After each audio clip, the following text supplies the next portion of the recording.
Bonjour et bienvenue pour une nouvelle vidéo pour vous présenter cette fois-ci une figurine de la collection Dragon Quest avec Dragon Quest Quête de Dai avec le personnage de Yunkel.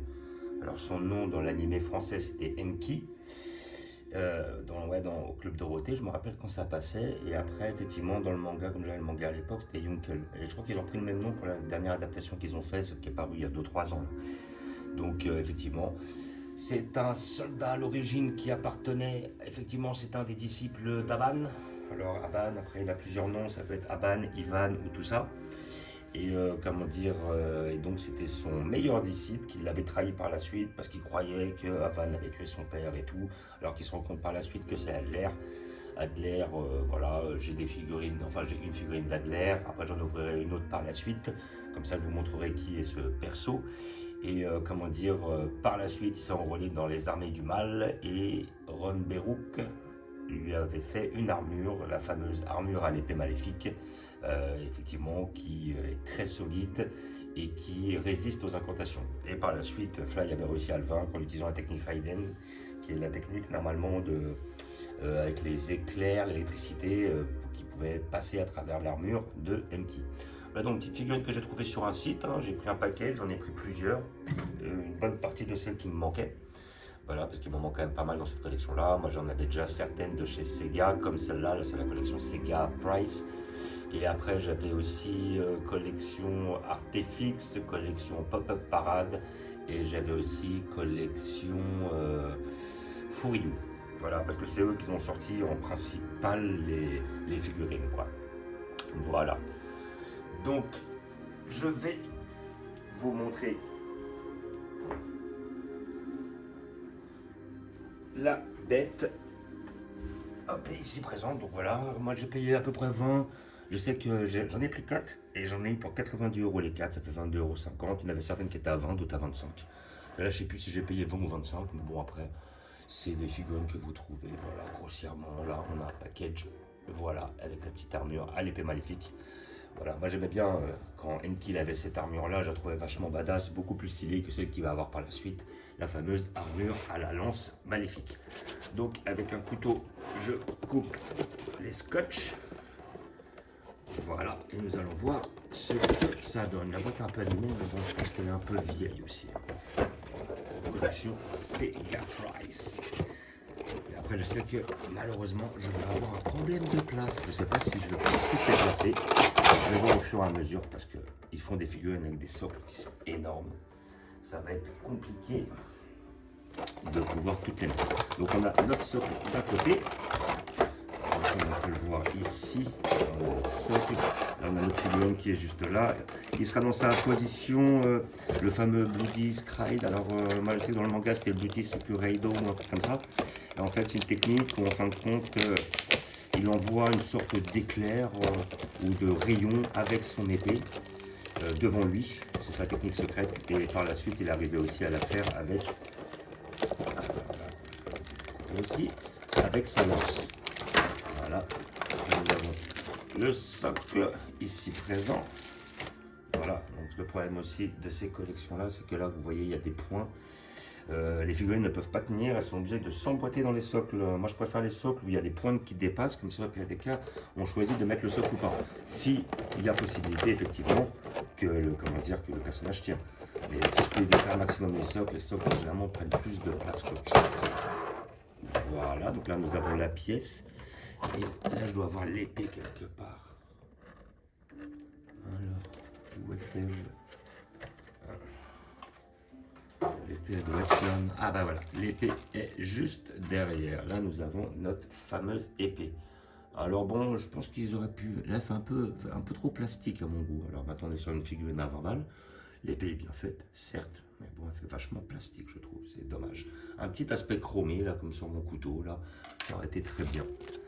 Hop, et voilà notre personnage ici présent.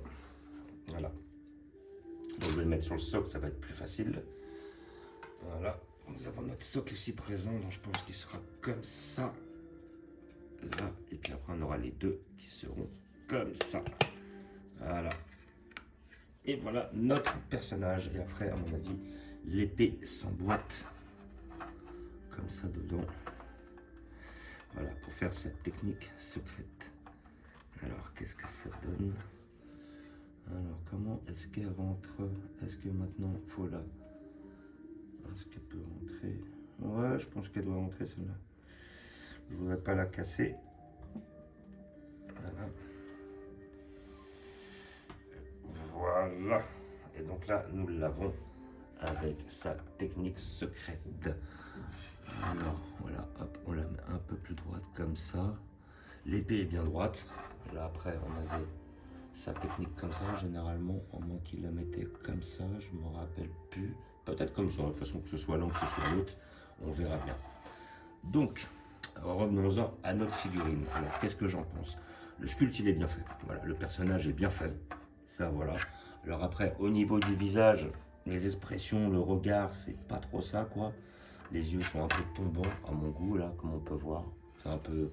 C'est pas mal. L'armure, elle est bien faite. Ça manque de nuances. Ça, c'est un peu dommage, parce que là, comme il avait une armure blanche, mais sombre, là, on a un aspect bleuté. Voilà, c'est pas réellement les couleurs d'origine, du moins de ce que je me rappelle. Donc c'est dommage de faire sortir un peu le côté plastique. Par contre, le sculpte est très bien fait, parce que l'armure, elle est très bien faite. Les niveaux des peintures, il n'y a aucun souci. Mais par contre, c'est vrai qu'un petit peu plus de nuances, peut-être un aspect chromé, un aspect un peu plus métallique, et ça aurait rendu ça comme une pièce vraiment magnifique. Sinon, tout le reste est bien fait. On a son armure d'origine, on a quelque chose qui est très fidèle au personnage de Yunkel. Voilà, donc le personnage des débuts, celui qui affronte Fly. Voilà, hop, on peut la mettre comme ça après si on le souhaite. Comme ça, elle est pas mal. C'est celui qui affronte Fly, et puis après Fly, il arrive à le vaincre et tout. Et ça, c'est la collection Sega Price. Voilà, alors Sega Price, je crois que j'ai déjà la Fuam ou Mam. Après, voilà, c'est la fille. J'avais celle-là parce que des MAM, j'en ai 3 en tout. J'ai celle de chez Furyu, j'avais fait l'ouverture. J'ai celle de chez Artefix aussi. Et après, j'avais attrapé celle de chez Sega Price. Et donc, voilà, ça c'est ma deuxième de chez Sega Price. Et ce Enki, ce Yunkel, voilà, on ne le retrouve pas dans cette armure dans d'autres collections. Parce que sur Artefix, ils l'ont fait avec l'armure, la deuxième version de son armure à la lance magique. Voilà, parce que c'est plus l'armure à la lance maléfique, mais à la lance magique, parce que lui, il est passé du bon côté. Et et celle qui est chez Furyu, c'était la première version de son armure à la lance magique. Et donc là, effectivement, c'est la seule figurine avec l'armure à l'épée maléfique. Mais sinon, franchement, la figurine est très bien faite. Et après, elle est à 20 €, donc c'est vraiment pas cher, hein, sincèrement. Après, effectivement, un petit peu plus de travail dessus, un petit peu plus de nuances, un petit aspect chromé sur l'armure, ça aurait été franchement très bien. Voilà. Et sinon, très content de cet achat. Je l'ai payé entre 20 et 25 €. C'est à peu près les tarots. Peut-être vous pouvez la trouver un peu moins cher, 15 €. Si vous êtes fan, moi je la conseille parce que des Enki en armure comme ça, ou des Yunkel plutôt, on n'en a pas. Et celle-là, elle est très abordable. L'armure est bien faite. Voilà, donc collection Sega Price, vous pouvez le trouver dans les magasins spécialisés, elle se trouve assez facilement celle-là. Après, voilà, si vous êtes fan de Dragon Quest, Quête de Dai, n'hésitez pas. Comme d'habitude, je vais vous montrer où je vais la placer. C'est là où après je vais manquer de place. Hop.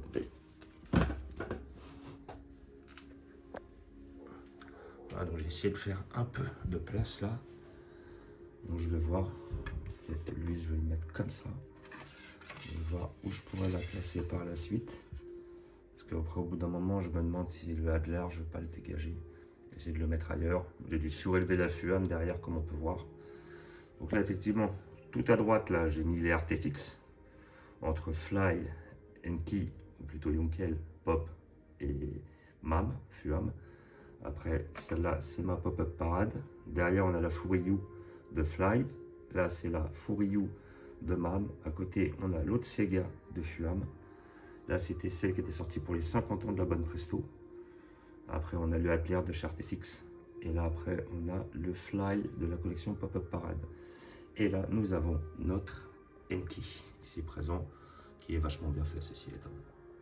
Voilà, des petits détails qui auraient pu être mieux faits, mais franchement, je suis très content d'avoir cette pièce. J'adorais le bonhomme quand j'étais petit. Ça mérite peut-être un repaint, mais en tout cas, le produit, niveau qualité-prix, n'est pas trop mal. Voilà, Donc là, je vous fais un petit visu comme d'habitude. Là en dessous, nous avons notre Star Wars.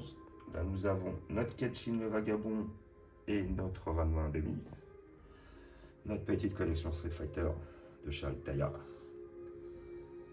Notre petit Dark Dragon Quest Quête Dadai. Là, on a notre tronc commun, on a du Cobra, on a du Nicky Larson, du Olivier Tom, du Manga Vagabond, du Bastard, du Ken le Survivant. Là, c'est un tronc commun. Et quand on monte, on a du Goldorak, du Chevalier Zodiac et ma résine, ma Tsume, avec Rei du Nanto de Hokuto no Ken, Ken le Survivant. Donc, comme d'habitude, je vous remercie d'avoir regardé. Je vous dis à bientôt. N'hésitez pas à vous abonner ou à mettre des pouces. Et je vous dis ciao.